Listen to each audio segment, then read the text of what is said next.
आरोप लगा रही है शहजाद। देखिए, आपके टाइम पर बहुत सारे घोटालों का उन्होंने जिक्र कर दिया, तो जब आपके घोटाले होते हैं वो दब जाते हैं। जब आपके नेता जिन पर दाग लगते हैं और वो नेता जो दूसरी पार्टी में होते हैं और जब आपके साथ जुड़ जाते हैं तो किस से धुलवा देते हैं कि उनके सारे दाग खत्म हो जाते हैं। जरा ये बताइए, वो साफ सुथरे हो जाते हैं। आप पीडीपी के साथ भी गठबंधन कर लीजिए तो पीडीपी भी साफ हो जाती है। आपके घोटाले में कोई कार्रवाई नहीं होती है। जब यहाँ आप जबरदस्ती, इनका कहना है कि आप मुद्दे बनाकर विपक्ष को परेशान करने की कोशिश कर रहे हैं। इतना बड़ा कोई घोटाला नहीं है, इससे बड़े बड़े घोटाले आपके राज्य में हो चुके हैं, लेकिन उस पर कोई कार्रवाई नहीं। ठीक है, अब मैं एक एक करके जवाब देता हूं। अर्पिता जी, पहले मैं ऑन रिकॉर्ड लाना चाहता हूं कि सरदार भगत सिंह जी का नाम लेने वाले उनके राष्ट्रीय प्रवक्ता को उनके माताजी का या पिताजी का नाम नहीं पता, तो मैं उनको बता दूं कि विद्यावती कौर उनकी माताजी का नाम है और उनके पिताजी का नाम सरदार किशन सिंह जी है। जरा जानकारी हासिल करके आई। हाँ, औरंगजेब के बाप का नाम इनको शायद पता होगा, तो इनके आदर्श कौन है ये समझ में आ रहा है। पर दूसरी बात, आज आते मुद्दे पर। देखिए, आपने कहा कि इसके ऊपर भी स्कैम का तमका है, उसके ऊपर भी स्कैम का तमका है। मैं कह रहा हूं कि चलिए ये आरोप प्रत्यारोप, इन्होंने कल 2-3 दिन पहले या 5-6 दिन पहले एलजी पर आरोप लगाया था, हाईकोर्ट ने उसको रिजेक्ट कर दिया। इनको कहा है कि इस आरोप को दोहराइएगा मत, पूरा फेक आरोप है। इन्होंने अरुण जेटली जी पर भी लगाया था, नाक रगड़कर माफी मांगी थी। गडकरी जी पर भी लगाया था, नाक रगड़कर माफी मांगी थी। अरे मजीठिया तक जाकर उन्होंने माफी मांगी थी। तो इनके आरोपों पर तो हम भरोसा कर नहीं सकते। हम आरोपों पर वो भरोसा कर सकते हैं जिनके खिलाफ कोर्ट के ऑर्डर हो। इन्होंने जो भी 5-6 नाम गिनवाए, अरे सुन तो लीजिए, क्यों इतना बौखला रही है मैडम? मैडम बौखला क्यों रही है भाई? मेरे समय पर भी बोलेंगी।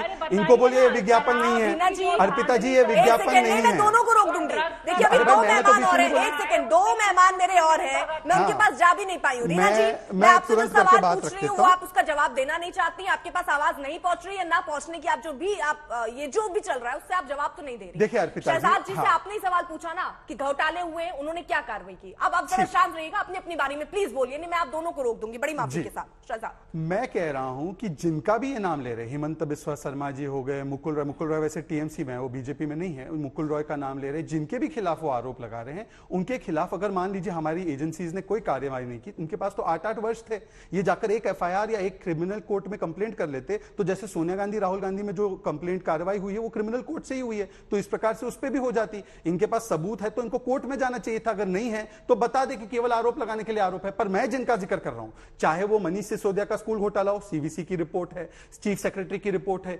चाहे आप देखिए सत्येंद्र जैन का मामला हो, 3-3 कोर्ट के आदेश है, विजय नायर खुद जेल में है, गीता रावत जो है वो भी जेल में है, जिस प्रकार से निशा सिंह वो कन्विक्ट हुई है, संजीव झा और अखिलेश पति त्रिपाठी जो इनके नेता है वो कन्विक्ट हुए कोर्ट के द्वारा। तो ये तो सारे कोर्ट से द्वारा कन्विक्टेड है। जितेंद्र तोमर को खुद इन्होंने हटाया और मनीष सिसोदिया भ्रष्टाचारी है, ये मैंने नहीं, ये तो केजरीवाल जी ने खुद कहा, क्योंकि नई लिकर पॉलिसी हटाकर ओल्ड लिकर पॉलिसी लाने का काम किया। पर आखिरी में मेरा सवाल यह है, देखिए मैं बाकी सारे सवाल छोड़ देता हूं। इंडो स्पिरिट्स जो महिंद्रो की कंपनी है, उसको शो कॉज नोटिस आपकी सरकार ने जारी किया था 2021 में।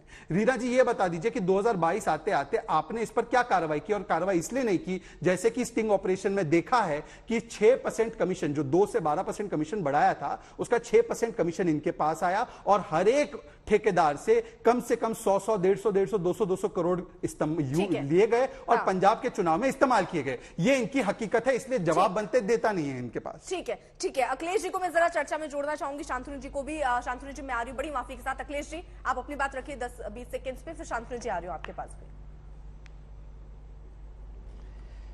अर्पिता जी देखिए, ये जो बीजेपी और आम आदमी पार्टी है, ये एक बड़ा भाई एक छोटा भाई है।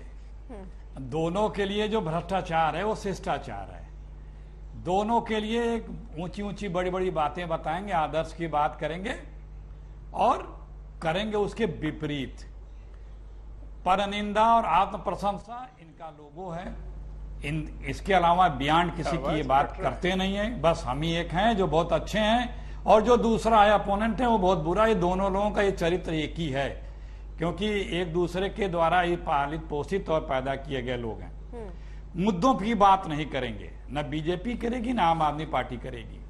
हमारी वित्त मंत्री जी कहती हैं रुपया, अमेरिका में जाके कहते हैं कि रुपया नहीं गिर रहा है, डॉलर मजबूत हो जा रहा है।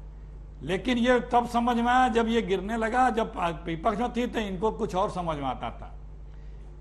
ये गजब गजब की बातें करते हैं। गुजरात में चुनाव हो रहा है, चुनाव आयोग ने 2 राज्यों के चुनाव की घोषणा करनी थी, एक में अभी शायद रेवड़ियां बटनी बाकी होंगी। वहां पे किस तरह से भ्रष्टाचार हो रहा है, कितना तस्करी हो रहा है, कितने नकली नोट मिल रहे हैं, कितने ड्रग्स आ रहे हैं, कितने गाड़ियां आ रही हैं, हर तरह के गुनाहों का हब बनता जा रहा है। नकली दारू का बड़ा भयंकर कारोबार गुजरात में फल फूल रहा है। अभी कुछ 2 महीने पहले ही लगभग 40-42 लोग जहरीली शराब से मरे हैं। वहां पे दारू बैन है, लेकिन हर जगह खूब ठीक से उपलब्ध है। सत्ता के संरक्षण में चल रहा है, बड़ा पैरेलल व्यवस्था बनी हुई है वहां पे। आज गुजरात का चुनाव है तो बस मुद्दों से ध्यान भटकाना है। कुल मिलाकर ये जिस तरीके से आप बता रहे हैं, कुल मिलाकर ये सारी राजनीतिक दल जो है वो एक ही थाली के चट्टे बट्टे हैं ना सर?